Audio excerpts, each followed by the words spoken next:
Seguimos adelante en Pamplona en la Onda y tal y como les hemos anunciado, en Onda Cero tenemos hoy una cita con la Sociedad de Estudios Vascos, con Eusko Ikaskuntza, para hablar de un proyecto de investigación sobre la tradición oral en la Merindad de Olite, con Alfredo Asiain, doctor en Filología y etnolingüista. Muy buenas tardes. Buenas tardes. Y con David Mariez Currena, licenciado en Historia y etnógrafo. Muy buenas tardes. Hola, buenas tardes. Los dos metidos en este amplio proyecto, diría yo, porque es mucho más también que solo la Merindad de Olite, ¿no?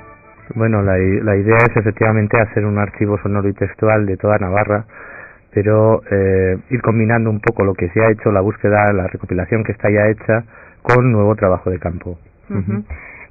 Hablamos de patrimonio oral. Yo quisiera un poco que explicarais a nuestros oyentes qué se entiende por ese patrimonio oral.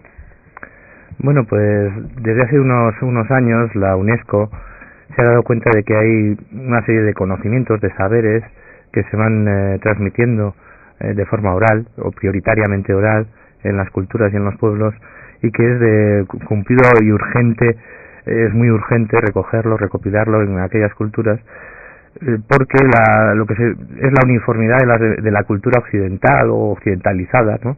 Pues está poniéndolos pues en seria duda. El patrimonio oral es algo así como toda una amplia gama de saber, de cultura tradicional, que incluye pues lo que pueden ser pues el cancionero, lo que puede ser todo las narraciones orales, lo que incluye todo lo que puede ser medicina popular, bueno, y una amplísima gama de hasta arquitectura popular, indumentarias, etcétera, etcétera. Es decir, es todo aquello que podríamos decir que no tiene una materialidad, no es cultura material desde el punto de vista antropológico, sino que es una cultura pues mucho más lingüística, estética, etcétera. Algo que no ha quedado escrito en ninguna parte, ¿no? Exactamente. Nosotros cuando salimos y a los pueblos y hablamos con la gente mayor buscando este patrimonio oral, muchas veces Alfredo suele comentarles: una ermita se ve, es un patrimonio material, no es esa ermita, todo el mundo la conoce, la protege, la rehabilita, etcétera. Pero claro, el patrimonio oral, cuando se muere un señor de 80 años, se lleva a la tumba unos conocimientos, algo que ha heredado oralmente de sus mayores, que si no lo deja, pues bueno, desaparece, ¿no? Eso es el patrimonio oral. ¿Y qué pasa? Que os estáis dando cuenta de que la gente joven no se queda con ese patrimonio oral de sus mayores, ¿no? Efectivamente, bueno, quizá también hay un salto, es decir, tampoco hay que ser tan fatalistas y pensar que la gente joven no tiene cultura oral. De hecho, hay un montón de estudios sobre las leyendas urbanas, que son una nueva forma, ¿no?, de oralidad. Lo que ocurre es que esa oralidad asociada a la cultura tradicional es lo que irremediablemente se está perdiendo. Hay un salto generacional, un abismo generacional muy claro, y entonces las generaciones más jóvenes pues efectivamente no conocen todo este acervo cultural que a veces es de incalculable valor. Uh-huh.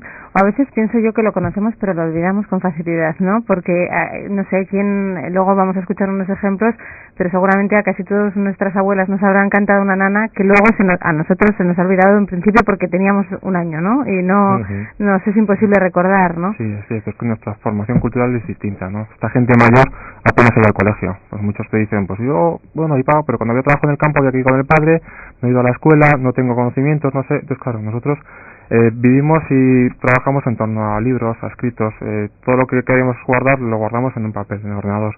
Esta gente mayor lo heredaba y lo guardaba en la mente, ¿no? Sí. Entonces lo interiorizaba de tal manera que canciones nanas que nos han oído de pequeños, con 80 años lo siguen recordando, ¿no? Es algo muy muy bonito, ¿no? A pesar de no haber ido a la escuela casi, pues hay mucha sabiduría detrás de ese patrimonio, ¿no? Es que quizá ahí está un poco la clave, ¿no? Es decir, el patrimonio oral esconde no solo expresión, es decir, no solo es bonito y es expresivo, es decir, es conocimiento. Es conocimiento y conocimiento de primera índole. Hay que tener en cuenta que a veces lo que encierra cualquier testimonio de los que estamos recogiendo, pues es de un valor naturalístico, de un valor humano. Pensemos en un refrán, por ejemplo. Ahí hay una reflexión profunda muchas veces. Es decir, que la sabiduría, por el hecho de que sea su procedencia popular o tradicional, pues no tiene muchas veces nada que envidiar, ¿no?, a otras procedencias. Además, si me permite, hay en la Biblioteca Nacional de Madrid, por ponernos un ejemplo, hay un famoso adagio que dice: todo lo que no es tradición es plagio. Es decir, efectivamente, también quien escribe se basa en una tradición. Podríamos decir que es la tradición oficial, la tradición culta, la tradición escrita, que es en la que nosotros nos hemos educado. Pero en paralelo a esa tradición, pues está toda esta otra tradición que es importantísima, ¿no? Y que, como decía Alfredo antes, es urgente recuperarla. Sí, es urgente porque, vamos a ver, llevamos casi 100 años los etnolingüistas, los etnógrafos, etnólogos, diciendo que es urgente que esto se acaba y sigue saliendo cosas, ¿no? No sé. Pero, bueno, en cierta manera... también fatalistas. Un poco fatalistas igual somos, ¿no? Lo que ocurre que sí que es verdad que, pues por ejemplo, cuando uno hace un estudio, yo por ejemplo tengo una referencia de hace 10 años aproximadamente, ¿no? Cuando uno hace un estudio hace 10 años, lo hace ahora, pues ve que hay una evolución. La historia está que la tradición oral es algo vivo y que si no se usa, no tiene función, pues tiende a perderse, claro. Entonces se conserva aquello que se usa, se conserva aquello que tiene función.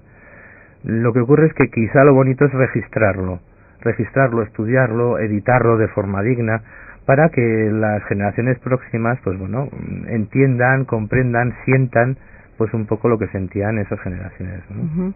Antes hacía un gesto con la cabeza David, que no sé si estabas muy de acuerdo en eso de que erais fatalistas o no. Sí, hombre, somos un poco alarmantes, ¿no? Pero es cierto que se va perdiendo. Llevamos 100 años haciendo etnografía, pero claro, yo siempre digo que antes el etnógrafo recogía el registro del último yuguero, le veía trabajar y tomaba datos. Hace 30 años recogían el testimonio casi los recuerdos del último yuguero, cómo hacía esos yugos, pero es que ahora tienes que ir al yugo a estudiarlo para ver cómo se hacía, ¿no? Que es decir, que estamos evolucionando los etnógrafos, pero ¿por qué? Porque cambia todo. Seguimos trabajando porque tenemos materiales, pero ya no tenemos el testimonio de primera mano, que son los cambios de esa cultura tradicional, ¿no? Claro, concretamente que eso ayuda mucho, ¿no? Claro, en nuestro trabajo pues ya no salen los mozos de Leoz en carnaval cantando, ya en Navidades no sale nadie haciendo ronda ni postulando. Los mozos ya no van a la siga cantando. Sí, se acuerdan y nos cuentan esas cosas, pero claro, los que les ha tocado trabajar en el campo. La gente joven no. Entonces, ese aspecto, esa gama, ese rico abanico de cultura tradicional se va a perder. Claro, todo el día que desaparezcan esas personas, con ellos se va ese recuerdo también, ¿no? Entonces, hay un famoso dicho, bueno, que creo, no sé si es de Juan Marsé o es de la UNESCO, que Juan Marsé colabora mucho con la UNESCO, ¿no? Que dice que en África cuando muere un anciano pues se quema una biblioteca, ¿no? En África es una pasada, esto que estamos diciendo, pero aquí, salvando un poco las distancias, pues efectivamente, en cierta manera también, es decir, es una pérdida irreemplazable, ¿no? Del patrimonio. Contarme concretamente en qué consiste este proyecto sobre la tradición oral en la Merindad de Olite, centrada en la Merindad de Olite. Bueno, pues consiste en hacer pues un trabajo de campo sistemático, intenso, pueblo a pueblo, a través del cual pues queremos entrevistar y rescatar pues aquellos testimonios orales, de patrimonio oral, pues que conservan la gente de mayor edad, ¿no?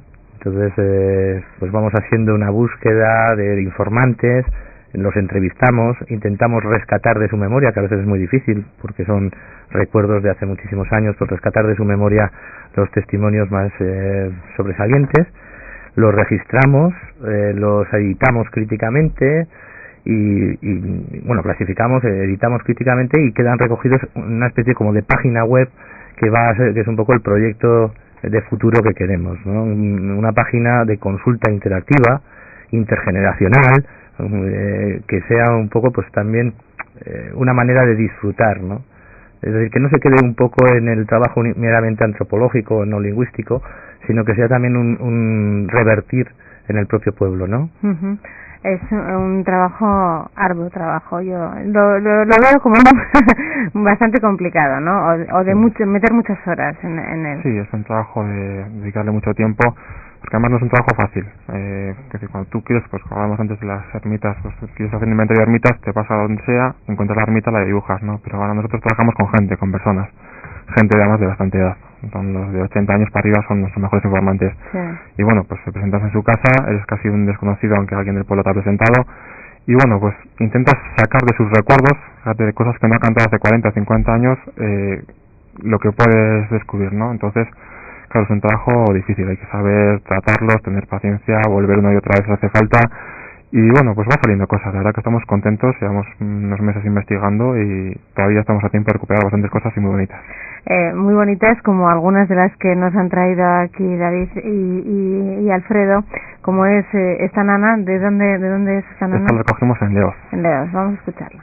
Nuestro niño tiene sueño y no se quiere dormir. No lo repetimos eso, ¿eh? Un ojito se le cierra y el otro no puede abrir. No recibe el pulmón. A la nana, nanita, nanita ea. A la nana, nanita, dormido queda. Bueno, que se nos ponen los pelos de punta con esta nana, ¿no? Es preciosa. Y esta mujer no me la quería cantar porque decía que eso no valía para nada. Era increíble, pero es cierto. Y tuvimos suerte porque cuando llegamos estaba en la calle con su nieta en brazos y claro, le sirvió de fuente de inspiración y nos cantó dos nanas, una canción infantil, algo que bueno... Todo lo que se le vino a la cabeza, ¿no? La verdad que momentos muy bonitos los que vivís también recopilando esta información. Y hay que decir que la gente que colabora con nosotros también. Después de estar una tarde hablando con un señor, recordando los tiempos mozos cuando iban de ronda por las calles o las fiestas, etcétera, pues salimos los dos encantadísimos. Tenemos otro ejemplo, en este caso de Pitillas, me parece que era un cuento. Pitillas, un cuento, en este caso. A la Lubín, se decía a la Lubín. No sé. Bueno, es que en la razón hay unos dichos que no se dicen por ninguna parte. No, pues eso nos interesa saber. Vamos a hacer a la Lubín. Eran, pues, media docena de chicos y de chicas o chicas o todo. Y entonces te escondías. Y había uno que le tocaba el pegarse en la pared y contaba pues hasta 20. Ya se escondía todo el mundo. Y unos gritaban de un lado, ¡a la Lubí! Entonces no sabías dónde ir. Y luego si ibas por un lado, el otro compañero venía y te daba, ¿cómo se decía? Espera, llegabas a la pared y tocabas y decía, piedra, no sé, fíjate, no me acuerdo eso, piedra, no. Y entonces ya... Dificultades para recordar, hemos dicho que era un cuento, errores de la informática, nos hemos confundido, pero bueno, uno de los múltiples archivos que habéis recopilado, que son muchísimos, en este caso era de Artajona. Era un juego popular, sí. En este caso ha salido una cosa distinta. Sí. Bueno, pero no pasa nada, lo importante es un poquito también que nuestros oyentes sepan qué tipo de testimonios son los que queréis buscar, ¿no? ¿Qué les preguntáis cuando os encontráis con ellos? Bueno, normalmente cuando llegamos ante una persona mayor, que claro, ¿qué queréis, no? Pues le creamos el marco, ¿no? Donde tiene que remontarse para encontrar sus recuerdos, ¿no? Alfredo suele tener... No, generalmente es que es muy difícil muchas veces. Por eso. Es decir, bueno, existe podríamos decir una especie de base del cuestionario que tenemos elaborado, etcétera. Pero luego ese cuestionario hay que saberlo utilizar con mucha utilidad. Sí, se puede ir para un lado o para otro, ¿no? Y es que además no puedes someterlo a un interrogatorio en tercer grado, ¿no? Es decir, claro. Es un diálogo. Hay que dejarle hablar, ¿no? Un diálogo en el que tienes que escuchar, estás con una persona de edad, además a la que tienes que atender bien. No tienes que fatigarla. Claro. Entonces muchas veces lo más importante en lo que es la entrevista es situarle un poco en los contextos en los que él ha vivido, ¿no? Contextos tradicionales. Eso viene dado por un trabajo de investigación previo, claro. Es decir, en qué momento se contaban cosas, cuentos, en qué momento se cantaba. Y entonces generalmente trabajamos recuperando esos contextos y haciendo un poco el ciclo de la vida. Es muy bonito y por eso, claro, las entrevistas a ellos les resultan tan bonitos. Es decir, nos remontamos en primer lugar a lo que es su infancia, vamos recordando los juegos infantiles, vamos recordando las nanas, las canciones, después llegamos a la época de mozos, a la época en que rondaban a las novias, después la época de las bodas, la época de los nacimientos, incluso hasta la época de los funerales. Es decir, hacemos un poco el ciclo de la vida y en ese ciclo de la vida un poco como les acompaña todo este patrimonio oral. Y yo creo que es impresionante ver muchas veces a estos informantes con mentes, con memorias absolutamente sorprendentes, ¿no? Nos dejarían boquiabiertos a más de una, ¿no? Yo estoy segura de lo que decía antes David, que ellos son los primeros que pasan un buen rato, ¿no? Porque aunque en un principio quizá os reciban con un poco de a ver estos que vienen a hacer aquí, sí, después siempre les gusta recordar, ¿no? Sí, les gusta recordar que están acostumbrados a los testigos de Jehová, al que te vende seguro, Claro, siempre, claro, el que llega a tu puerta no siempre sabe. Para una grabadora, que eso es un chisme que bueno, sí, funciona bastante, se impone ¿no? mucho. Es que al rato de conversación pues ya se empiezan a soltar los recuerdos y bueno, pues el ciclo de la vida, el ciclo festivo también, tenemos pues recordando pues carnavales, navidades, fiestas del pueblo, auroras, entonces ahí es un poco nuestro método, ¿no? Bueno, una vez que ya habéis recopilado, habéis hecho la entrevista, habéis recogido esos testimonios, ¿qué hacéis con ellos? ¿Los seleccionáis de alguna manera, supongo? Sí, claro. Utilizamos, bueno, primero se hace un pequeño tratamiento de sonido, un poco quitando pues nuestras intervenciones, sí, aquellas partes del testimonio que no son interesantes, ¿no? Bueno, no solo para el estudio, sino incluso para el oyente, ¿no? Y después lo que hacemos es una clasificación, utilizando distintas herramientas metodológicas. Pues, por ejemplo, para los cuentos son universales, entonces por ejemplo se utiliza la clasificación tipológica de los cuentos. Las canciones pues utilizan distintos repertorios para ir viendo un poco los cancioneros, comparándolos, y podríamos definir un poco todo ese trabajo, digamos, crítico como un trabajo sobre todo de comparación, ¿no? De comparación pues con otros lugares, con otros testimonios, para ir viendo un poco la calidad de ese testimonio, sus referencias a otros ámbitos lingüísticos y luego también, ¿por qué no?, sus referencias con la literatura escrita, que de hecho muchas veces se dan y son maravillosas, ¿no? Estáis ahora en la primera fase todavía, ¿no?, de este proyecto. Estamos en la fase de trabajo de campo, es decir, esa fase va a durar en torno a 16 meses.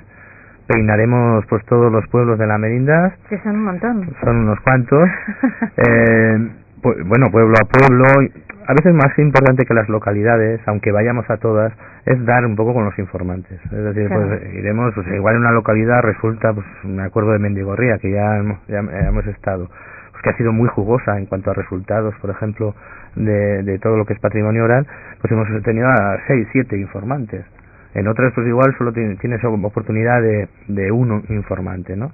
Entonces eso durante 16 meses. Después, en los otros 8 meses, los dedicamos pues a esa clasificación, a esa edición crítica, un poco pues a estudiarlos dignamente para que cualquier estudioso luego se pueda acercar a ellos y pueda ver pues los parecidos que tienen con otras fuentes, las referencias y filiaciones que tienen con la literatura escrita, porque no hay que olvidar que la literatura escrita bebe muchas veces de estas fuentes orales, y esto es un tema muy importante, ¿no? Que hay que tenerlo en cuenta. Bueno, esa segunda fase entonces, 8 meses, decís, después de que se acabe todo este trabajo de campo, y después los resultados van a ir a eso que comentabas antes, Alfredo, esa página web, ¿no? En principio sí, a la página web. Es decir, lo importante es que vamos a recoger sobre todo en un archivo sonoro. Esto quizás es lo novedoso para Navarra, hacer ese archivo sonoro, un archivo que sea interactivo para en lugar que tenga que leer un testimonio oral, que siempre esa transcripción, pues queramos o no, pierde mucho el testimonio. Hemos visto la grandeza que tiene oír en directo una nana y es muy distinto leerla. Sí, totalmente. Totalmente, ¿no? Entonces el que alguien pueda escucharlo en directo, pueda sentirse emocionado, pueda buscar por informantes, buscar por localidades, buscar por zonas. Es decir, existe una posibilidad, una amplísima gama que la informática ahora con estos desarrollos tecnológicos pues nos permite, y que es lo que queremos aprovechar, ¿no? Ese diseño de página web donde no solo recogemos nuestro trabajo de campo, esto hay que decirlo, va a ser un proyecto que dejamos abierto a otros colaboradores, de tal manera que grabaciones, o muchas de ellas en cinta magnetofónica, que anteriores, pues se puedan digitalizar y se puedan incorporar. Es decir, que es un archivo abierto, no solo es con nuestros materiales, sino con los materiales que se nos vayan cediendo, colaboradores que quieran pues tener su contribución, ¿no?, en este macroproyecto, podríamos decir, del archivo sonoro. O sea, un auténtico archivo sonoro de Navarra, pues que vendría de muchos años atrás, ¿no? No sé, ¿desde cuándo pueden ser los testimonios más antiguos? Pues yo creo que las grabaciones, las más antiguas que se tienen, son las grabaciones que hay en Viena. son grabaciones en euskera, pero que ahora, por ejemplo, ya están puestas a la venta en internet. Sí. Esas serían las grabaciones quizá más antiguas de las que hay, además con unos métodos ni siquiera magnetofónicos, entonces no me acuerdo qué métodos de grabación. Hombre, pues intentaríamos tener ese archivo sonoro. ¿Para qué es importante un archivo sonoro? No solo para el disfrute. Claro, esto tiene una repercusión. Tiene una repercusión también, evidentemente, científica. Es decir, el archivo sonoro es un corpus lingüístico, dialectológico, de grandísima importancia. Es decir, prácticamente todas las universidades y centros que estudian pues la lengua están creando ahora rápidamente, porque no se había previsto todo esto, corpus lingüísticos. Bueno, pues este archivo sonoro puede ser un corpus lingüístico de primera índole. Es decir, alguien que quiera estudiar la dialectología, por ejemplo, en Navarra, pues tener a su alcance un archivo sonoro como este, pues puede ser magnífico, claro. David, ¿por qué ese interés por recopilar todo esto? ¿Por qué os llama personalmente para hacer todo este trabajo?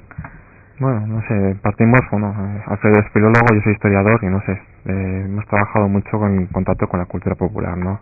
Lo que ha salido del pueblo, ¿no? La vida en la ciudad está tan constreñida, tan hermética, tan cerrada, que buscamos un poco esa originalidad de lo más, bueno, siempre hemos dicho la pureza del campo, ¿no? Pero bueno, de lo auténtico, ¿no? Y no sé, pues, la verdad es que yo soy un apasionado de estos temas.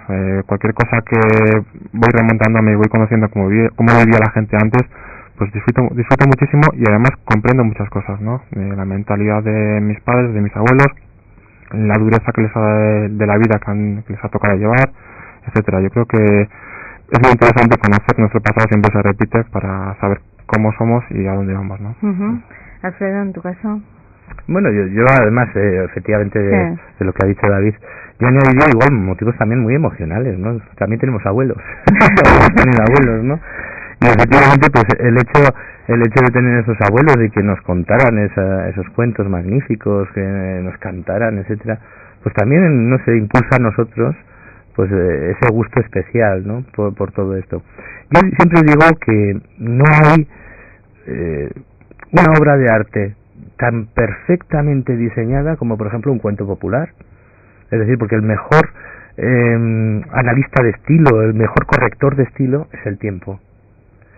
Y cuando estamos hablando de un cuento popular que tiene siglos, que vive y pervive es que tiene lo esencial y sigue haciéndonos vibrar y sigue haciéndonos, bueno, ponernos, no sé, con el pelo de punta, ¿no? Sí. Es decir, y esto es quizá lo importante, es decir, la propia belleza que tienen todos estos testimonios, ¿no? Yo pienso que es la otra historia, ¿no? La historia de los que no son conocidos o que en teoría no han hecho nada importante para la historia, ¿no? Entre comillas. Digo lo de nada importante porque todos en nuestra medida hacemos algo, ¿no? Y todos han hecho algo. Sí, por supuesto. O sea, es que nuestros padres nos han dado la vida y ya es bastante, y ya es bastante, ¿no? Y todo lo que han trabajado y han aprendido, nos han ofrecido, ¿no? Moral, ética, lo que sea. Eso tiene mucha importancia. Bueno, creo que ya habéis recogido, Alfredo ha recogido ya todo este mismo estudio de Tierra Estella. Sí, bueno, para realizar mi tesis doctoral durante 10 años... Casi nada. 10 años, pronto, ¿verdad? Pues durante 10 años, 3 años de trabajo de campo y luego pues otros años de investigación, etcétera. Pues efectivamente hice todo lo que era la merienda de Estella, aunque igual más limitado a lo que eran las narraciones, Ahora se amplía un poco ese abanico a todo el patrimonio oral en el trabajo que estamos haciendo, pero bueno, ya contamos también con ese archivo, ¿no? Previo, que son todas esas narraciones populares de Estella. Y bueno, con la ilusión de hacerlo de toda Navarra. Sí, yo creo que hay que plantearse objetivos cada vez no ambiciosos, sino objetivos, pues yo diría interesantes, en el sentido de que no podemos circunscribirnos a lo local. Es decir, estamos hablando muchas veces de fenómenos orales que son absolutamente universales, pues hay que ampliar, ¿no? Ampliar las miras, el lugar de recogida, etcétera. Hombre, es evidente que como la colaboración está abierta, no tiene por qué ser un trabajo de campo nuestro. Es decir, la idea es que el archivo sonoro sea de toda Navarra. Claro, aunque nuestro trabajo de campo, pues bueno, esté en zonas que igual han sido menos trabajadas, como nos parece que por ejemplo era esta, ¿no? Es decir, o que ha sido trabajada, digamos, de una forma menos sistemática. quizá no es que no hubiera estado trabajada esta zona, pero no tan sistemáticamente como lo estamos haciendo nosotros. Sí, es cierto, ¿no? Normalmente se ha mirado más hacia el norte, ¿no? Sí. El euskera, la autenticidad de una lengua milenaria, etcétera. Sí. Y zonas como la que ha trabajado usted en Tierra Estella, zona media navarra, le da un juego impresionante. Ahora estamos en la Medina de Olite y repito, estamos contentísimos y asombrados de lo que todavía estamos encontrando, ¿no? Eso que es un tema muy difícil, que se está perdiendo a pasos agigantados, y también tiene que ver con el interés nuestro de abarcar más territorio, ¿no? Pues por el momento. Es importante intentarlo por lo menos abarcar el máximo posible. Bajamos incluso a la ribera, donde se ha trabajado muy poquito, donde no han llegado grandes investigadores, y claro, es una premura y una rapidez con la que tenemos que trabajar bastante grande, ¿no? Por esos informantes que se van. Pues ahí está ese trabajo. Tenemos que terminar ya. Nos hemos acercado a este patrimonio oral gracias a la Sociedad de Estudios Vascos, a Eusko Ikaskuntza, que tiene su sede en la Plaza del Castillo 43 bis, en el 3º y 4º D, aquí en Pamplona, y una página web a la que pueden acceder en www.eusko-ikaskuntza.org. Alfredo Asiain, gracias por haber estado con nosotros aquí en Onda Cero, y David Mari Escurrena, muchas gracias también. Buenas tardes.